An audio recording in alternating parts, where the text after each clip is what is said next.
नमस्कार दोस्तों, मैं राहुल आप सभी का मंथन में स्वागत करता हूं। हम लोग इंडियन पॉलिटी के टॉपिक भारत का संवैधानिक विकास को देख रहे थे। इस टॉपिक के अंतर्गत हमारा जो पहला सीरीज़ का पहला वीडियो था, जो सेशन था, वो आप लोगों को ऑलरेडी प्राप्त हो चुका है। उम्मीद करता हूं कि आप लोग उस वीडियो को देख चुके हैं। उसके बाद अगर हम लोग उस वीडियो को देखकर यहाँ आते हैं तो हम लोग वहाँ पर जब ईस्ट इंडिया कंपनी भारत में आती है तो उसको दिए गए विभिन्न प्रकार के चार्टर अधिनियम, किस प्रकार के अधिनियम या नियम उसे दिए गए थे भारत में शासन को नियंत्रित एवं नियमित करने के उद्देश्य से, वहाँ हम लोग उसे देख चुके हैं। यहाँ हम लोग आगे बढ़ेंगे भारत परिषद अधिनियम 1861 से। यह भारत में संवैधानिक विकास का पार्ट 2 का वीडियो है। यदि आप लोग पार्ट 1 का वीडियो नहीं देखे हैं तो आप उसे पहले देख करके आए, जिसका लिंक जो है डिस्क्रिप्शन बॉक्स में, साथ ही साथ आई बटन में भी दिया हुआ है। तो आइए शुरू करते हैं हमारा आज का यह सेशन। और हमारा आज का पहला एक्ट है भारत परिषद अधिनियम 1861। तो हम लोग क्या देखे थे? 1857, ध्यान रखिएगा, 1857 भारत में अंग्रेजी शासन व्यवस्था का एक महत्वपूर्ण टर्निंग पॉइंट रहा है। ऐसा क्यों कहा गया है? तो 1857 में भारत में सैन्य विद्रोह होता है, सैनिक क्रांति होती है। उसके पश्चात भारत में जो ब्रिटिश सत्ता थी वह ईस्ट इंडिया कंपनी से लेकर ब्रिटिश ताज को सौंप दी जाती है तथा ब्रिटिश ताज प्रत्यक्ष रूप से भारत में शासन करना प्रारंभ कर देता है। इसके अंतर्गत भारत में ब्रिटिश ताज के अंतर्गत जो शासन व्यवस्था संचालित की जा रही थी, उस शासन को नियमित और नियंत्रित करने के उद्देश्य से समय समय पर विभिन्न प्रकार के नियम अधिनियम आदि बना करके ब्रिटिश संसद के द्वारा प्रदान किए जाते थे। उसी क्रम में आज हम लोग भारत परिषद अधिनियम 1861 को देखेंगे। तो यहाँ पर इस अधिनियम को जब भारत में लागू किया गया था तो तत्कालीन भारत में जो गवर्नर जनरल थे, या उस समय वायसराय के रूप में इनका नाम परिवर्तित कर दिया गया था। वायसराय कौन थे? तो लॉर्ड कैनिंग भारत के वायसराय थे।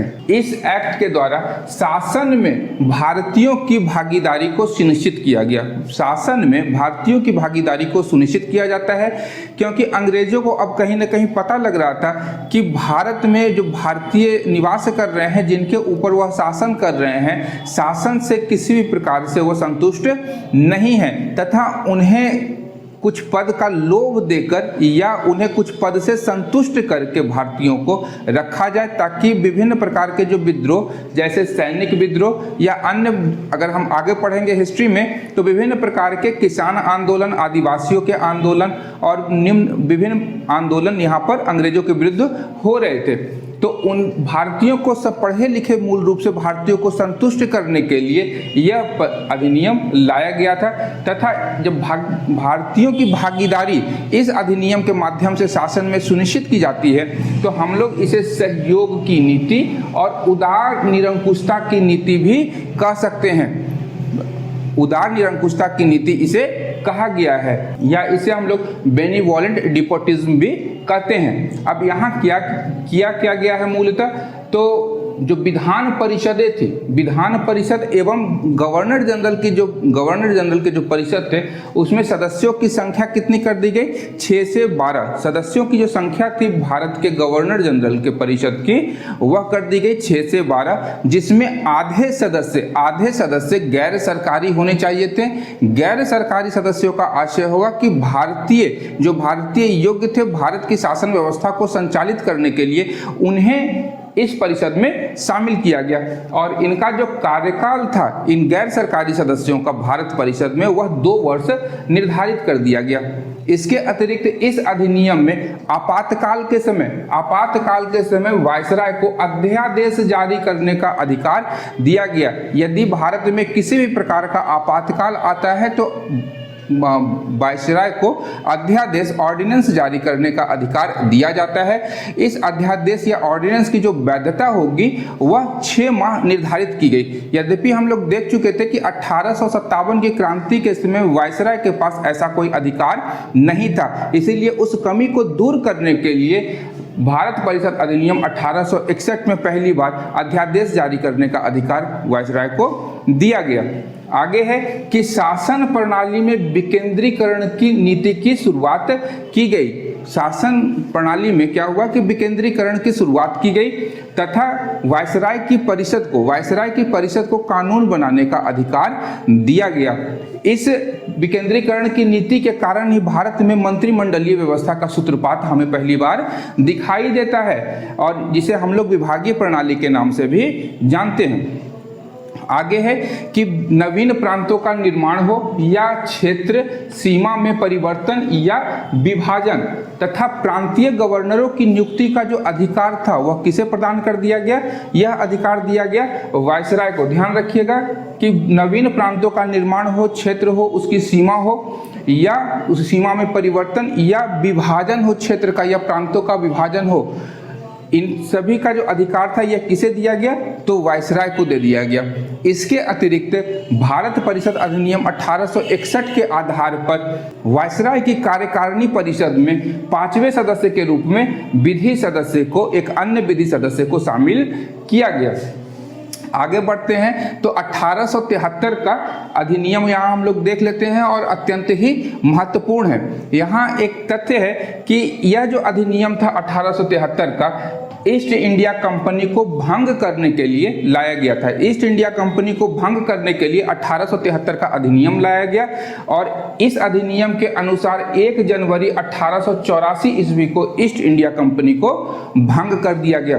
1 जनवरी 1884 को ईस्ट इंडिया कंपनी को भंग किया गया था। आगे है अगला अधिनियम शाही उपाधि अधिनियम 1876। शाही उपाधि अधिनियम 1876। इस अधिनियम के अनुसार केंद्रीय कार्यकारिणी में छठे सदस्य की नियुक्ति की जाती है और यह जो सदस्य था यह मूलतः लोक निर्माण विभाग को देखने वाला था। भविष्य में लोक निर्माण विभाग के लिए एक छठे सदस्य की नियुक्ति वायसराय की कार्यकारिणी परिषद में की जाती है। किसके द्वारा? तो शाही उपाधि अधिनियम 1876 के द्वारा। और इस अधिनियम के आधार पर ही 28 अप्रैल 1876 को विक्टोरिया को, महारानी विक्टोरिया को भारत की साम्राज्ञी घोषित किया। उस समय जो भारत के गवर्नर जनरल थे वह कौन थे? Lord Lytton. ध्यान रखिएगा, लॉर्ड लिट्टन ने ही विक्टोरिया को, महारानी विक्टोरिया को क्या किया था? भारत की साम्राज्ञी की घोषित किया था। इसके पश्चात है भारत परिषद अधिनियम 1892 का भारत परिषद अधिनियम। इस अधिनियम की सबसे महत्वपूर्ण विशेषता थी कि पहली बार भारतीयों को चुनाव का अधिकार दिया गया, परंतु यह जो चुनाव था यह सीमित अर्थों में अप्रत्यक्ष निर्वाचन प्रणाली था। सीमित अर्थों में अप्रत्यक्ष निर्वाचन पद्धति का विकास किसके द्वारा किया गया? तो भारत परिषद अधिनियम 1892 के द्वारा। और वहीं यदि हम लोग देखें तो सार्वजनिक हित के मामलों पर प्रश्न पूछने का भारतीय या जो गैर सरकारी सदस्य थे, विधान परिषदों के गैर सरकारी सदस्यों को सार्वजनिक हित के मामलों पर क्या दिया गया? प्रश्न पूछने का अधिकार दिया गया। और यह जो अधिकार था 6 दिन की पूर्व सूचना देकर के कोई भी गैर सरकारी सदस्य सार्वजनिक हित के मामलों पर प्रश्न पूछ सकता था। वहीं बजट देखते हैं तो बजट पर बहस करने एवं प्रश्न पूछने का अधिकार था। बजट पर बहस करने और प्रश्न पूछने का अधिकार था, परंतु यह जो अधिकार दिया गया था यह मूल रूप से एक सीमित अधिकार था। यहाँ उल्लेखनीय तथ्य है कि प्रश्न यदि पूछे जाते थे गैर सरकारी सदस्यों के द्वारा बजट के ऊपर, तो सरकारी सदस्य या तो उत्तर दे भी सकते थे और नहीं भी दे सकते थे। यह उनकी मर्जी पर निर्भर था। इसके पश्चात बहस करने से भी कोई लाभ नहीं होता था। कारण क्या था कि बहस के दौरान जो भी चीजें निकल करके आती थी उन्हें बजट में शामिल नहीं किया जाता था। इसके बाद में है कि परिषदों में गैर सरकारी सदस्यों की संख्या में इस अधिनियम भारत परिषद अधिनियम 1892 के द्वारा क्या कर दी गई? वृद्धि कर दी गई। आगे बढ़ते हैं तो भारत परिषद अधिनियम 1909 आता है, जिसे हम लोग मार्ले मिंटो सुधार भी कहते हैं। भारत परिषद अधिनियम को मार्ले मिंटो सुधार भी करते हैं। मार्ले कौन थे? तो भारत सचिव थे और मिंटो तत्कालीन भारत के वायसराय थे।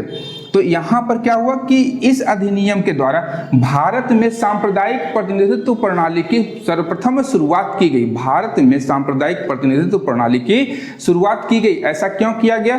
तो हम लोग हिस्ट्री में देखते हैं कि 1906 ईस्वी में मुस्लिम लीग का गठन किया गया तथा उनकी मूल मांग क्या थी? भारत में मुस्लिम क्षेत्र जहां भी हैं वहां के जो निर्वाचित प्रतिनिधि होंगे या जनसंख्या मुसलमानों की ज़्यादा है तो वहाँ जो निर्वाचक मंडल होगा वह मुसलमानों का होगा तथा वही केवल और केवल मुस्लिमों का क्या करेंगे? निर्वाचन करेंगे। तो सांप्रदायिक प्रतिनिधित्व प्रणाली का सर्वप्रथम सूत्रपात हम लोग कहाँ देखते हैं? भारत परिषद अधिनियम 1909 में। इसके अतिरिक्त बजट की विवेचना, लोकहित के विषयों पर चर्चा करने, लोकहित के विषय पर चर्चा करने और अनुपूरक प्रश्न किससे? तो लोकहित के विषय में यदि कोई प्रश्न पूछा गया है तो उसके अनुपूरक प्रश्न भी पूछने का अधिकार दिया गया। अब यहाँ ध्यान रखिएगा कि इस अधिनियम के अनुसार बजट पर विवेचना करने का तो अधिकार दिया गया, परंतु मतदान का अधिकार यहाँ पर दिया नहीं गया है। आगे है कि भारत परिषद में जो कि इंग्लैंड में भारत परिषद की स्थापना इंग्लैंड में की गई थी और भारत परिषद में भारतीय सदस्यों की नियुक्ति की गई। दो प्रमुख सदस्य हैं केसी गुप्ता और सैयद हुसैन बिलग्रामी। केसी गुप्ता और सैयद हुसैन बिलग्रामी को क्या किया गया कि इंग्लैंड स्थित भारत परिषद में सदस्य के रूप में नियुक्त किया जाता है। इसके अतिरिक्त और हम क्या देखते हैं कि वायसराय की कार्यकारिणी में एक विधि सदस्य के रूप में भारतीय की नियुक्ति की जाती है।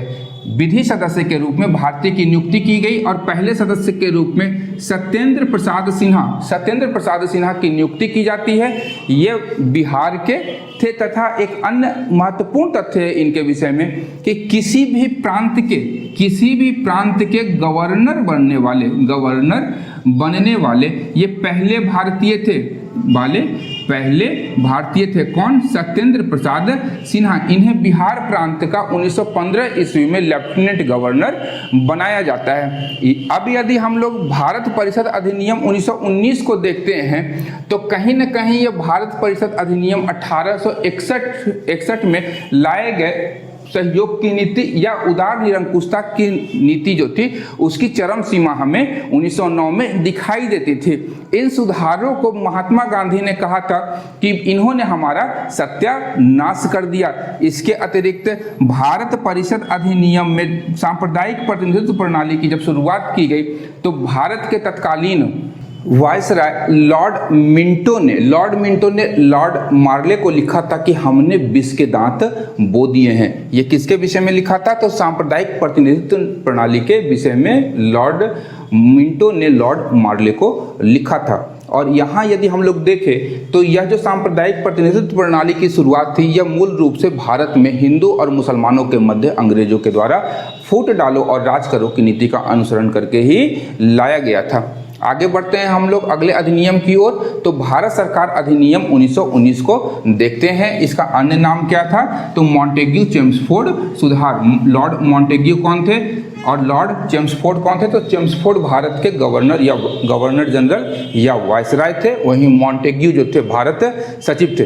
इस अधिनियम में पहली बार हमें उत्तरदायी शासन शब्द के प्रयोग दिखाई देता है। यहाँ हम लोग देखते हैं कि 1917 ईस्वी में मॉन्टेग्यू के द्वारा अगस्त घोषणा का प्रस्ताव दिया गया था, जिसमें कहा गया था कि भारत में अब डोमिनियन स्टेटस यानी भारत में अब इतनी क्षमता आ गई है कि वह अपने लिए शासन स्वयं कर सकते हैं तथा इंग्लैंड के अंतर्गत हम भारत को एक डोमिनियन स्टेटस का दर्जा देंगे। यह मॉन्टेग्यू घोषणा के अंतर्गत किया गया था। इसीलिए इस अधिनियम में पहली बार उत्तरदायी शासन शब्द का प्रयोग हमें दिखाई देता है।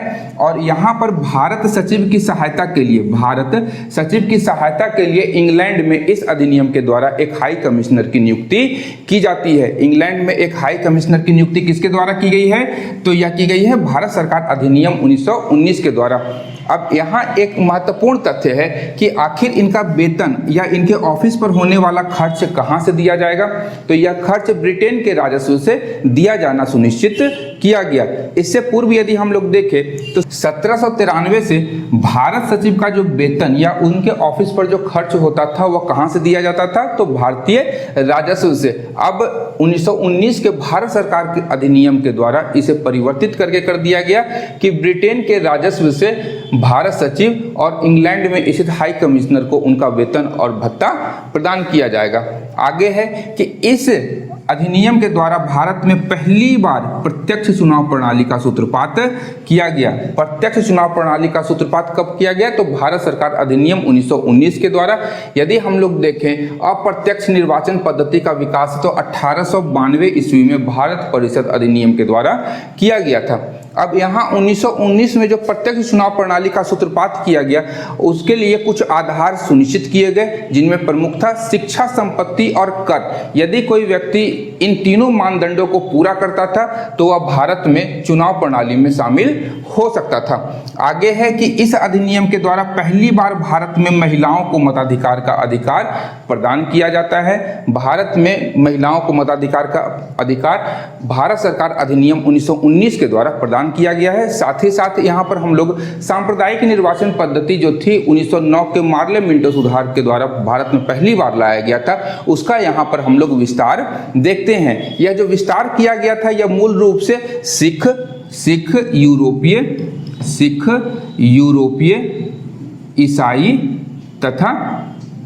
ईसाई और आंग्ल भारतीय व्यक्तियों के लिए सांप्रदायिक निर्वाचन पद्धति का विस्तार किया जाता है। आगे है कि प्रांतों में पहली बार द्वैध शासन की स्थापना की जाती है। भारत सरकार अधिनियम 1919 के द्वारा प्रांतों में पहली बार द्वैध शासन की स्थापना की जाती है तथा यहाँ पर प्रांतों में द्वैध शासन के अंतर्गत प्रांतों में विषय को दो भागों में बांटा जाता है। एक विषय थे आरक्षित विषय, एक विषय हस्तांतरित विषय। यहाँ हम लोग देखते हैं कि द्वैध शासन के जनक के रूप में हम लोग लियोनल कार्टिस, ध्यान रखिएगा, द्वैध शासन के जनक को लियोनल कार्टिस के रूप में जानते हैं। द्वैध शासन का जनक कौन था, तो लियोनल कार्टिस। इनकी पुस्तक थी डायआर्की में उन्होंने इस शासन व्यवस्था का संपूर्ण विवरण लिखा है। यहाँ तक कि लियोनल कार्टिस ने जब भूपेंद्र नाथ बसु को एक पत्र लिखा था, उस पत्र में उन्होंने इस शासन व्यवस्था के विषय में विस्तार पूर्वक भूपेंद्र नाथ बसु के साथ में चर्चा की थी।